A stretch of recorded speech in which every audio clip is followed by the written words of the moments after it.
When I was a kid, my father sometimes told me at bedtime that if I closed my eyes and didn't open them for a long time, all the demons would blow away. Yesterday I turned 60, but I still take his advice. Not because I'm sentimental or want to keep the memory of my father alive.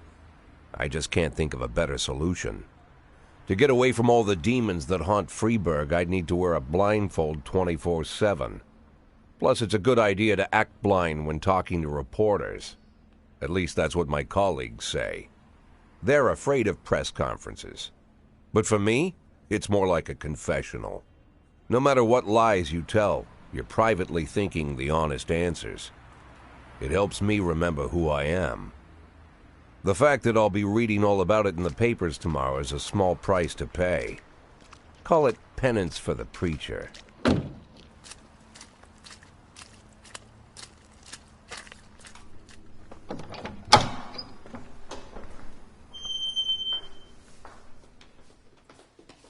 This is the first time I'm afraid of those answers my mind has given me. Not because I'm mad I'm losing my job. Though it's true, I'm mad as hell. Not because I subconsciously blame everyone else. Though I damn sure do blame them. And don't even ask me what my next move is. I can't imagine. But even that doesn't scare me.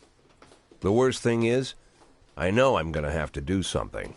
And I'll be damned if I know how far I'll go.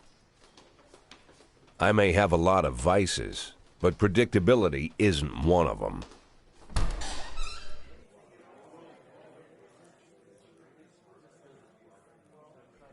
I learned a long time ago how to drive away the swarming demons.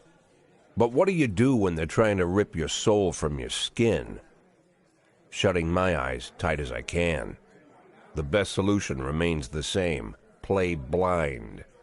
I just hope the reporters think I was blinded by the camera flash.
How's the back today, Mr. Boyd? Same as usual. How did the press conference go? You can read about it in the newspapers tomorrow. Don't let anyone in. Even Mr. Kendrick? Especially Mr. Kendrick.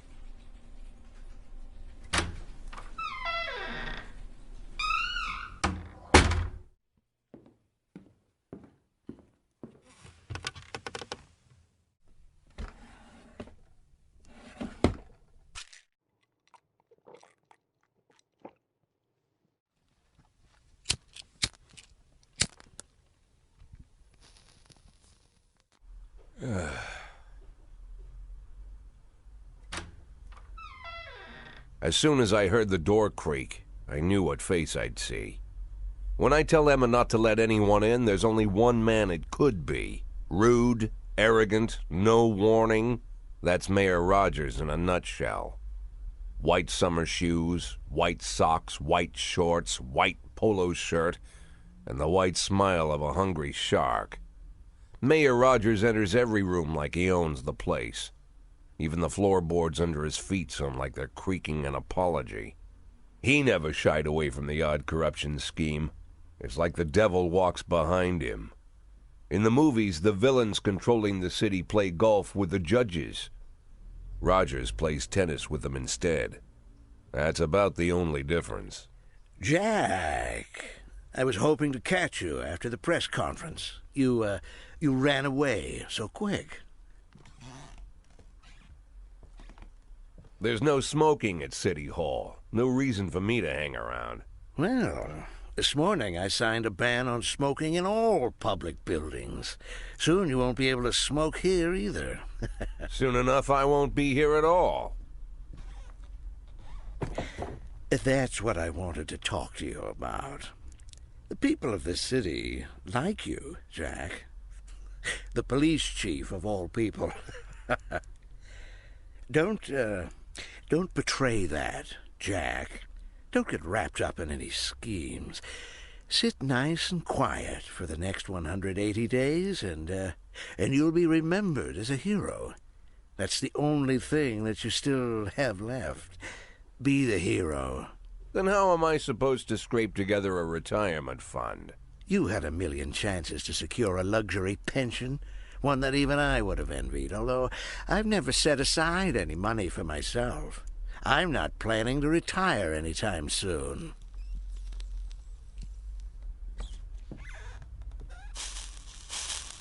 "180 days of quiet, Jack. That's all I need. I don't have any problems with you, and you won't have any problems with me. I have a new assistant, Troy Starr. If you have something to tell me, call him. But try not to bother him. He's a busy man." I'll do my best. "And quit smoking up the office. One of my friends will be using it soon."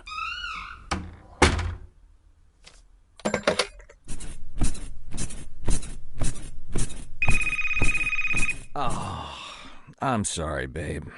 Only the mayor has this number. Mr. Mayor? Yeah, is this Troy Starr? Yes? Go fuck yourself, Troy Starr.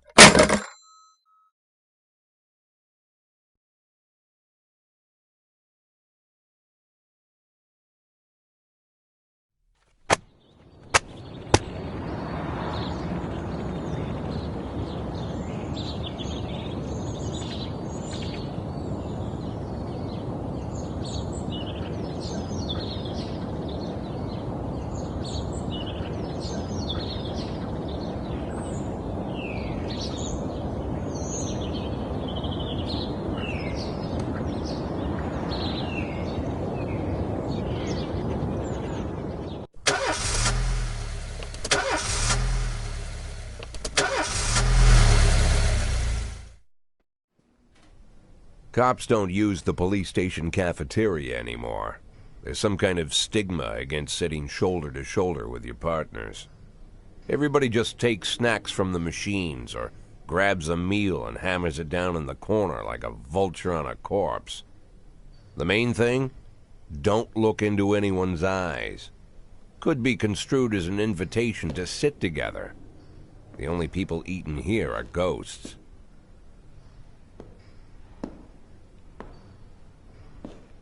My deputy, Francis Kendrick. He recently became one of those ghosts. The subject of one of the most devastating corruption scandals in the history of Freeburg. No evidence to support the accusations, but everyone knows Kendrick's days are numbered. I need that file I asked for. Needs to be ready tonight. Francis didn't say anything, but I understood. Ghosts aren't supposed to talk. Besides, I got a feeling he was already finished.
Used to be, when I asked Kendrick to stay late at the office, he liked to grumble and crack wise. Nowadays, he doesn't have the strength for it. Slumped shoulders, blank stare, wrinkled skin. The past few weeks, I don't hardly recognize my old friend. In his younger years, he reminded me of a gallant royal officer in an old Kipling story. Kendrick isn't just crumbling under the weight of the public pressure, but from the shame of it all. Internal Affairs raided the library he inherited from his grandfather, hoping they'd find buckets of cash stashed in the pages. Heard about the look on his face, the fearless policeman standing helpless in horror. I've known Francis for 30 years. The past 20 years he's played loose with the law. And I know that at a certain point every stolen dollar brings more misery than anything else. Probably sounds crazy, but I sympathize with the guy. What can I do? Your friends are your friends, and these are the waters we swim in. Called all of the people on that list today. Now they know you're in business, so you could get a call from any of them. You don't need to worry about any of them. I've cleared them all. And what kind of business are we talking here? It's nothing too serious, just like you asked. Should be just a few small favors. Payments will vary depending on the situation and who you're dealing with. How much are you looking to earn? $500,000. $500,000? Why not a whole million? Because everybody wants to take $1 million. Figured I'd try something different. $500,000 in 180 days? Well, you could earn it all above board if you netted all the big fish and hit all your bonuses. Never knew you for a fisherman. Well, you never got into my business, and I'm not trying to get into yours. But be careful about bringing in any other cops. Sooner or later, they'll put the finger on you. And one more thing, Jack. I remember what you said, but I should probably add one more name to that list. Christopher Sand. Sand. Christopher G. Sand. Everyone knows the name, but few could tell you who he is. The old man stays away from the spotlight. Always wears old-fashioned jeans and knitted sweaters. Gives to charity. Rarely attends social events. An avid hunter, I hear. Even dabbles in poetry. You'd never guess he's the head of the oldest and most powerful gang in the city. Goes back as far as his great-grandfather. And Sand is strict about following the old rules. He rarely involves himself in commonplace murders and robberies. Hardly needs to intimidate anyone to get his point across. The people who work for him each have their sphere. They provide protection where needed, even work with the authorities when they want to make a deal. Meanwhile, Sand pulls the strings without getting his hands dirty. People sometimes mistake his quiet approach. A couple years ago, an arms dealer decided to expand its business without asking permission, and his whole family paid the price. In 4 weeks, Sand killed 31 people. Old men, women, even a few teenagers. And Sand's people made sure every paper reported it.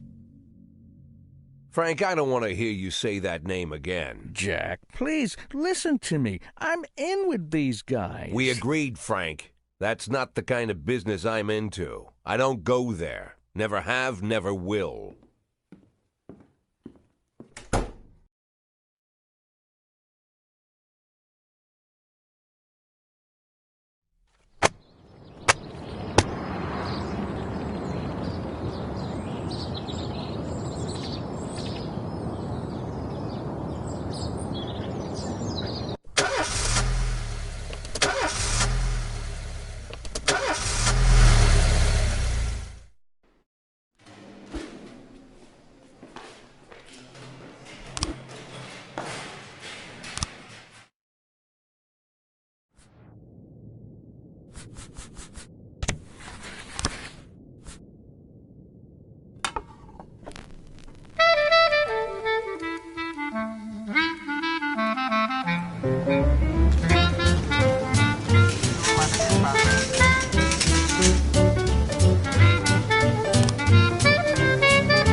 a blonde or brunette, I'll take tangerine. Now that we've met, I'll get sweet ginger green. Red is for danger, so I'm told. I know just what they mean. Gotta be bold, the whole sweet ginger green. She's sweeter than Sue and Georgia Brown. Beats Lulu too when she's back in town. Now she can shimmy like Sister Kate. She's a dancing queen, fit for a king. Swing sweet ginger green.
Shimmy like Sister Kate, she's just a dancing queen.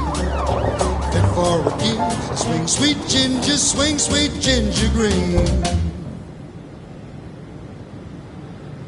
1111 in progress.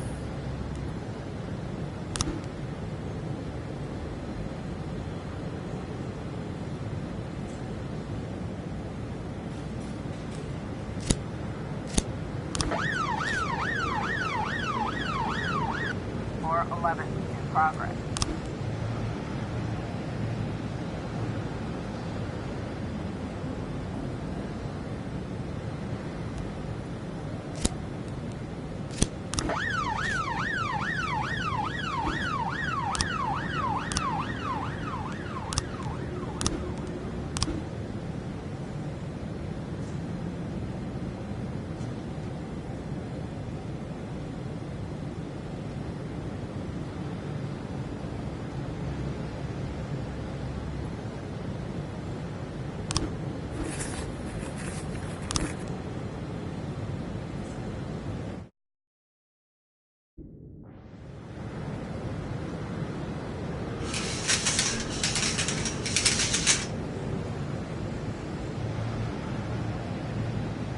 Officer on scene, looks like we have a situation here.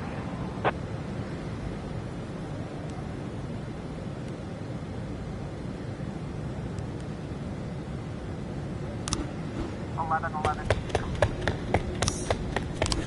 411 complete.